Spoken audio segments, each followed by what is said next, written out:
Sur les rives du lac Aémé à Agonça, dans la commune de Bopa, les tambours résonnent et les masques tournent.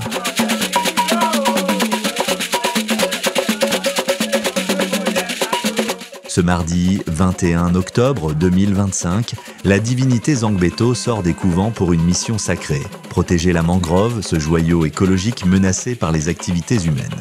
De Poisson Tombé, Pomancé, jusqu'à Gbodji là-bas, il est interdit d'abattre les palétuviers, d'abattre les autres espèces protégées par l'État.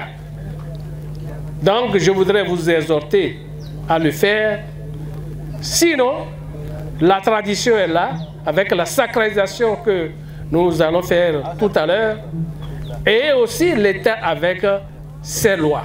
Sous la conduite des dignitaires du culte Zangbeto, 12 hectares de mangroves ont été sacralisés. Cette zone de mangrove devient ainsi un espace inviolable, placé sous la protection spirituelle du Zangbeto, gardien de la nuit, défenseur des lois de la nature et de la société. Nous voudrons vous prier, vraiment vous prier, de respecter la tradition, de respecter la loi de l'État qui protège les mangroves, qui protège les palétuviers et les autres espèces.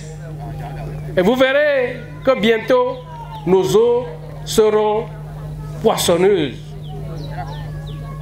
Nos lacs seront poissonneux. Et ce serait bien pour la jeunesse. Ce serait bien pour tous ceux qui longent les rives. Depuis plus d'une décennie, Ecobénin travaille avec les communautés locales pour créer des aires communautaires de conservation de la biodiversité. L'objectif, restaurer les écosystèmes, préserver les ressources naturelles et renforcer la résilience des populations face au changement climatique.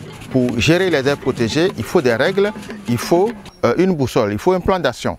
Et donc, au niveau du plan d'action, les communautés, les populations locales ont trouvé que utiliser les divinités pour protéger, sacraliser les aires de mangrove était quelque chose de bien pour elles. Et donc, comme c'est leur tradition, nous avons retenu cette tradition dans le plan d'aménagement et de gestion de ces aires communautaires.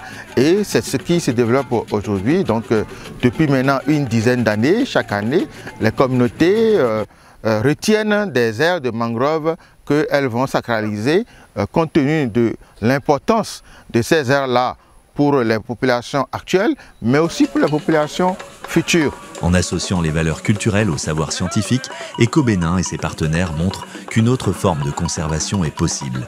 Une conservation enracinée dans la foi et la culture. On voit vraiment encore que la tradition vive, que c'est important pour la communauté. Bien sûr, je ne suis pas de la même tradition.